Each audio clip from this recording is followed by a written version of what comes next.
everyone, and welcome to the premiere episode of this season of the great TV show Film Lab Presents. I'm Jennifer Beatty Yen, and I am honored to be back to host this wonderful TV series again. Thank you so much to Crossings TV for having me. As those of you know who have tuned into the last 12 seasons of Film Lab Presents, we at the Film Lab showcase and highlight the voices, faces, and stories in entertainment media that we should see on TV all the time, but too often don't, like those of Asian Americans. We're very proud to be able to continue to amplify the voices that mainstream media often erases.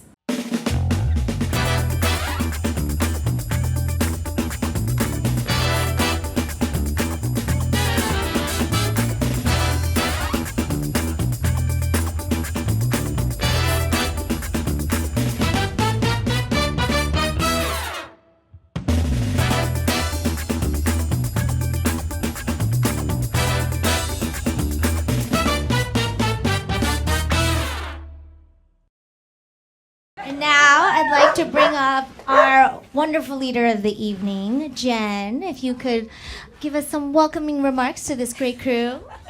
Thank you, Yashi. I'm Jennifer Beatty Yen. I'm the president of the Film Lab.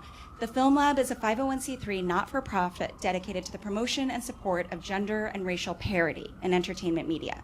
And we accomplish that goal through a myriad of different ways throughout the year, but probably our most famous program, and the reason you're all here tonight, is the 72-hour shootout, which has been going on again for 20 years. And it's kind of incredible to me that the shootout has managed to maintain not just its relevance, but its importance for nearly 2 decades now. This microphone. And I was thinking about that at an event I was at recently. It was an induction ceremony for the National Women's Hall of Fame. And one of the speakers told a story in which high school students were asked to name inventors of great things. And so the students rattled off the names of a couple of white men. And they were told, well, okay, thank you, but could you name some women? Crickets. Now, the story didn't go on to say whether or not they were asked to name underrepresented people, people of color, Asian Americans, African Americans, LGBTQ people.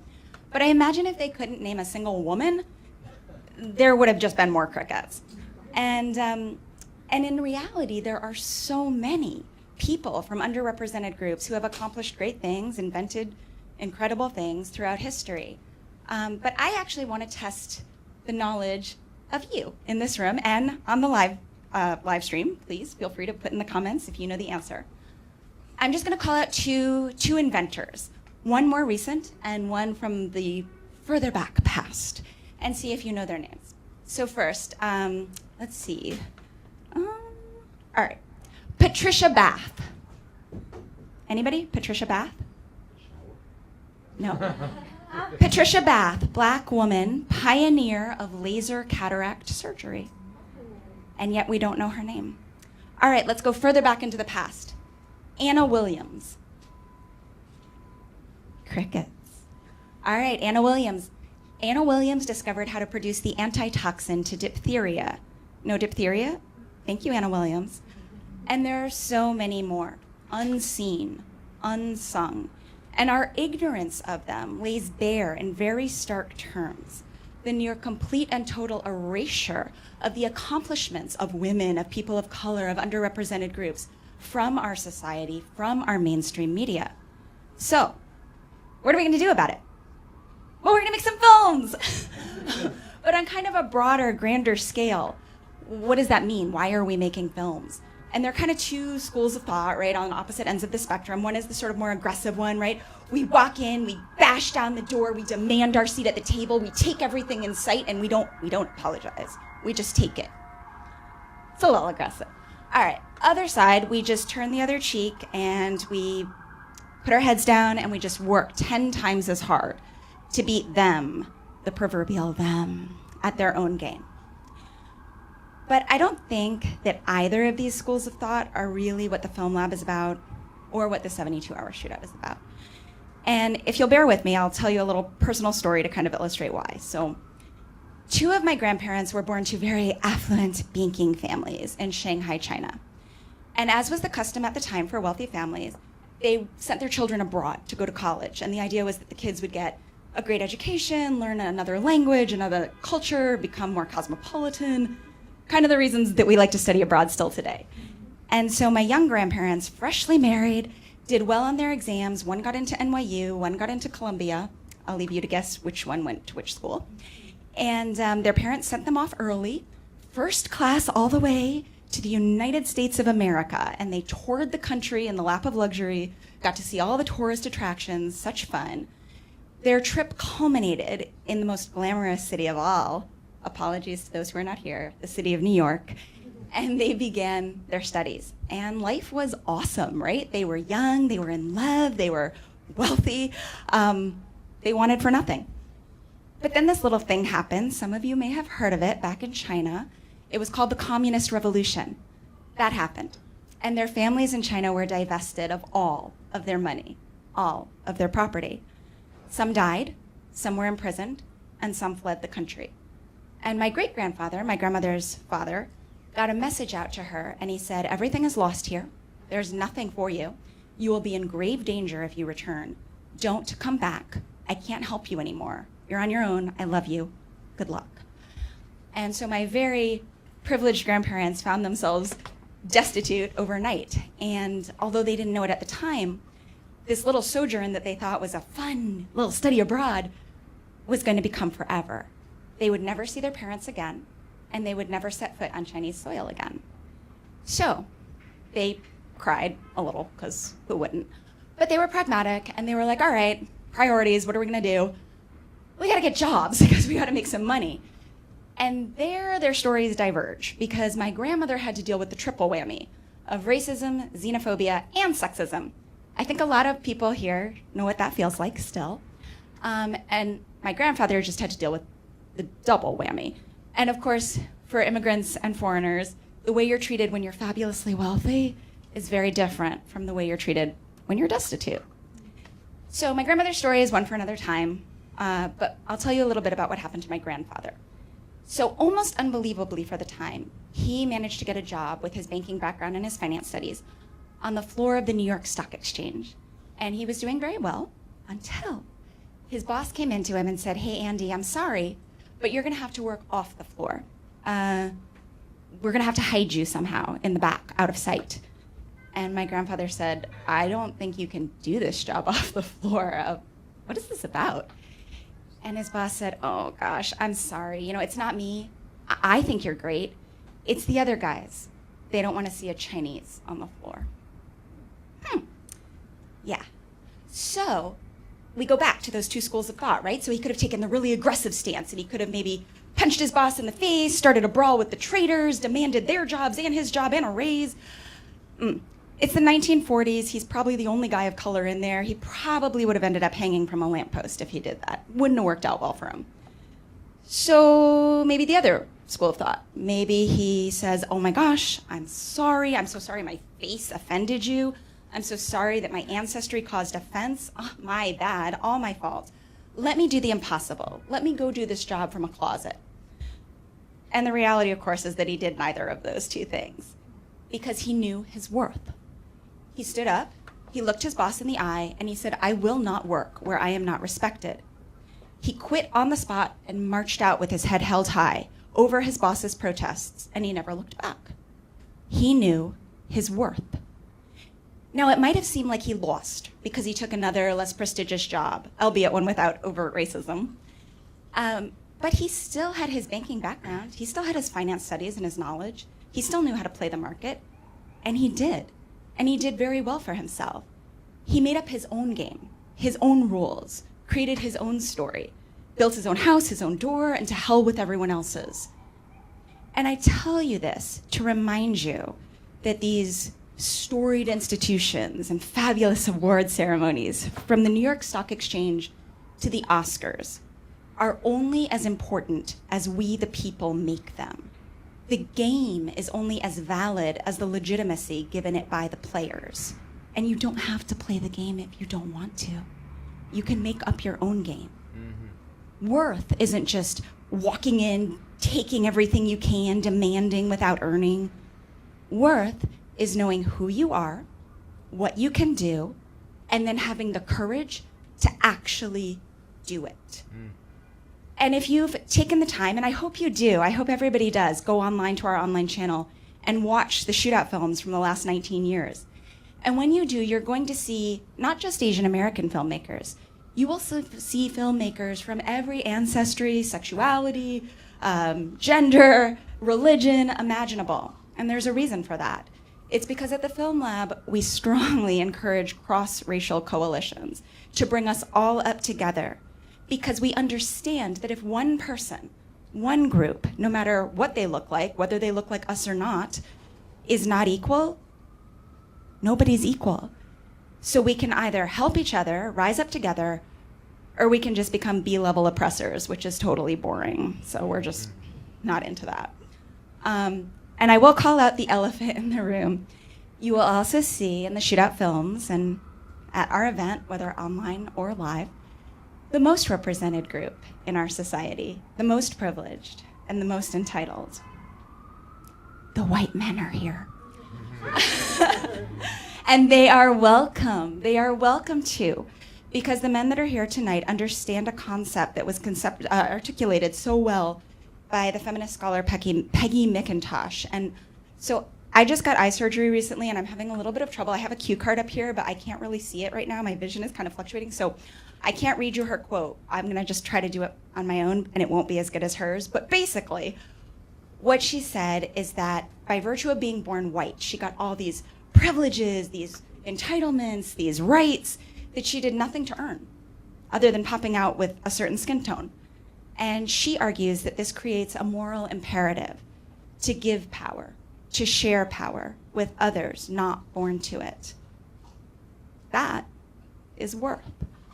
And so to bring it back full circle to the Film Lab, to the 72-hour shootout, this is our means of amplifying the perspectives and the stories of all of you and us who have been marginalized and stereotyped by the mainstream media, erased like the inventors from the history books.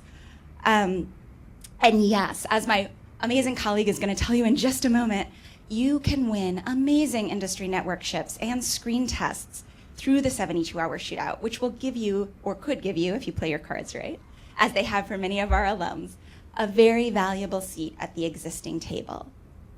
But I'm here to remind you that you can also bypass the table, that you can make up your own game, your own rules, and your own stories. And we at the Film Lab will amplify them. We will shout your stories from the rooftops. We will recognize your worth. And the fact that you're here, not just ready to compete, but ready to share, to collaborate, to have a collective creative power, means that you already recognize your worth. And that, my friends, is everything. So thank you, and good luck.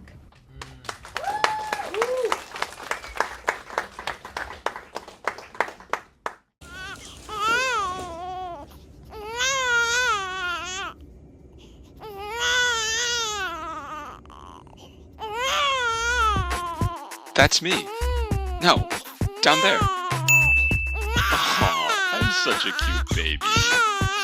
Ever since I was born, I dreamed of living in New York City, the land of opportunity.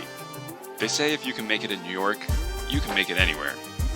My ba immigrated all the way from China to Irvine, California, so I could have a better life. He left everything and everyone behind, only bringing $15, hope, hustle, and a huge suitcase of Tiger Balm.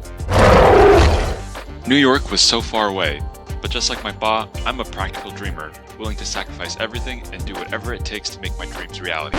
Even if it meant late nights and early mornings, missed calls, and losing friendships. Hey, some of us are going out. You wanna go?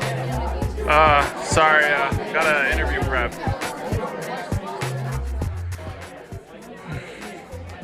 All the sacrifice was worth it though, to get into the best school and get the best job. Welcome to the firm. It's finally time to live the dream.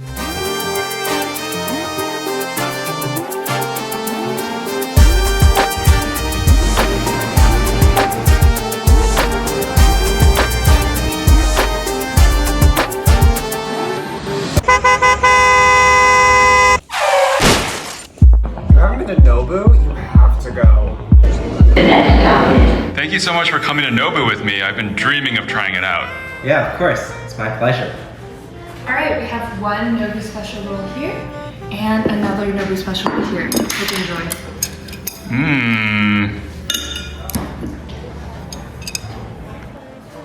Well, thanks for coming to dinner. Where are you headed? I'm going to see my girlfriend, actually. Hey, are you dating anyone now?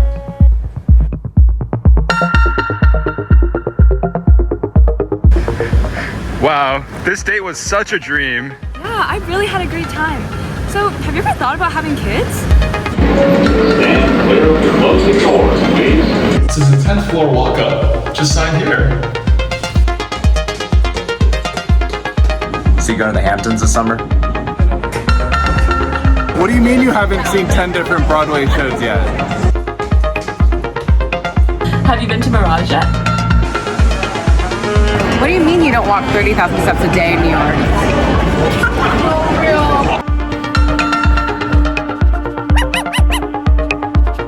Have you been to Mirage yet? What do you mean you haven't seen 10 different 10th floor walk-up. You don't walk 30,000 steps a day in New York. Thought about having kids? You're on the Nobu? I have to go.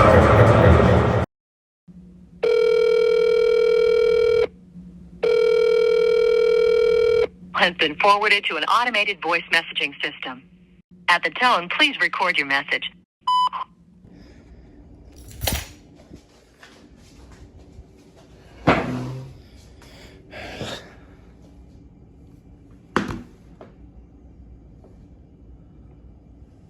你今天吃了吗？我们都很想你。希望纽约是你梦想的一切，高高兴兴的。一会再聊啊。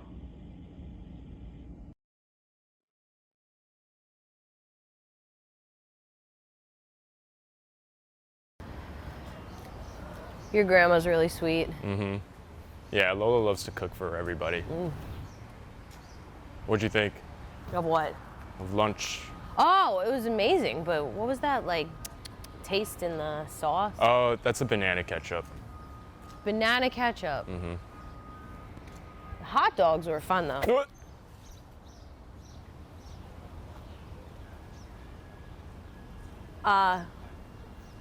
Dude? Where are you? Where am I? Henry? What happened? Where am I? Frankie? I can't see anything. It's so dark in here. Where are we? I think we fell into a hole. What are you doing?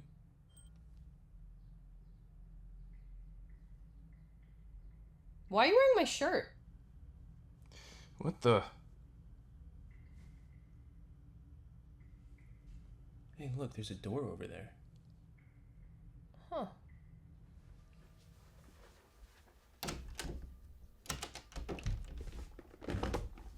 I can't. Ew, my hands! Why? What's wrong with them?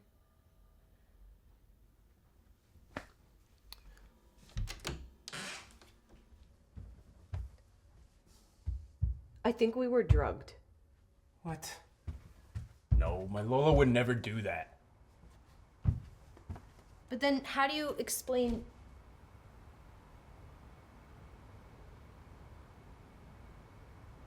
Dude, we gotta get out of here. Oh, man.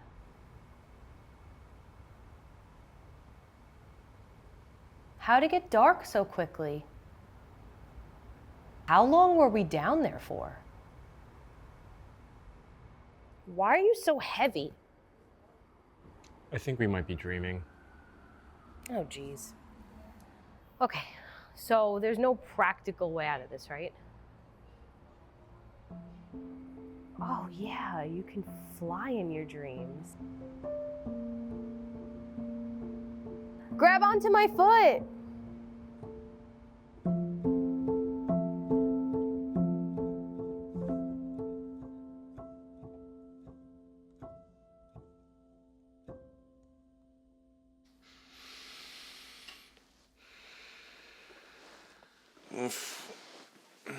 Food coma. Your Lola makes some bomb-ass spaghetti.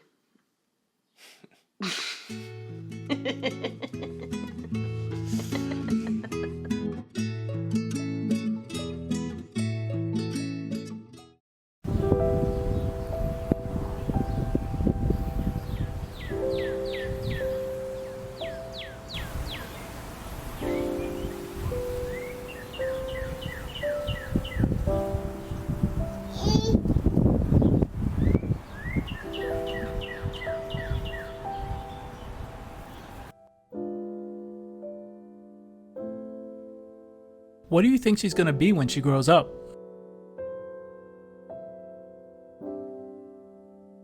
She likes to dance. Maybe a dancer like her mom.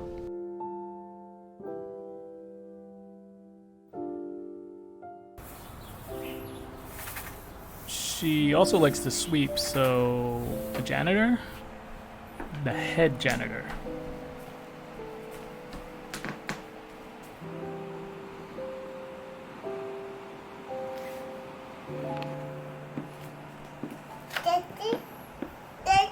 A troublemaker like her dad.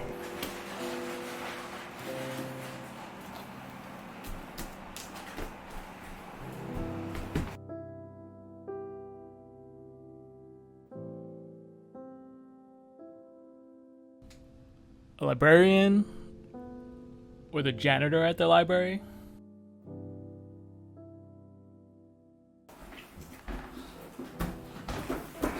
A climber. It's kind of a white people thing.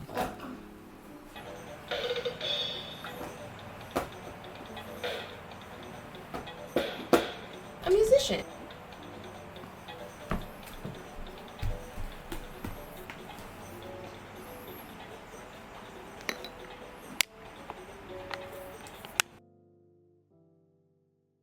What's that? She just drew it with her crayons. Isn't she creative? Not the usual squiggy lines. What is it?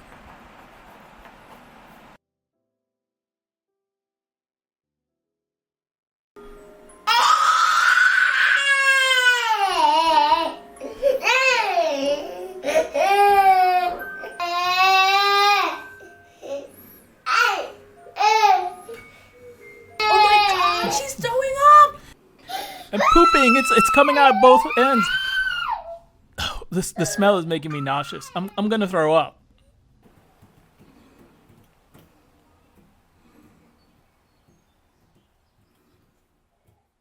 Wow. She just dreamed that up. Amazing.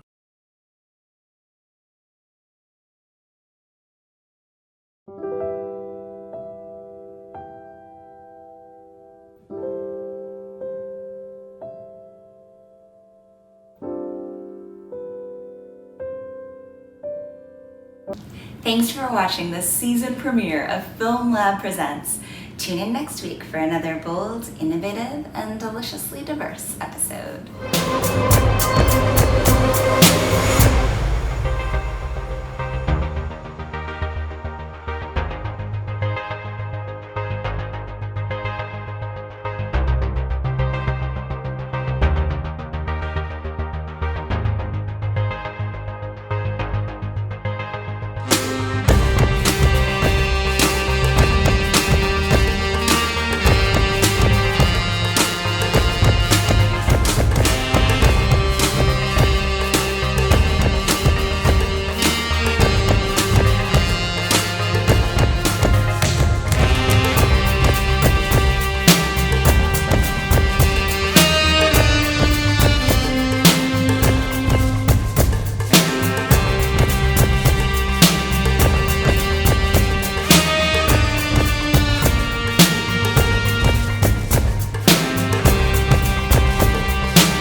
Thank you.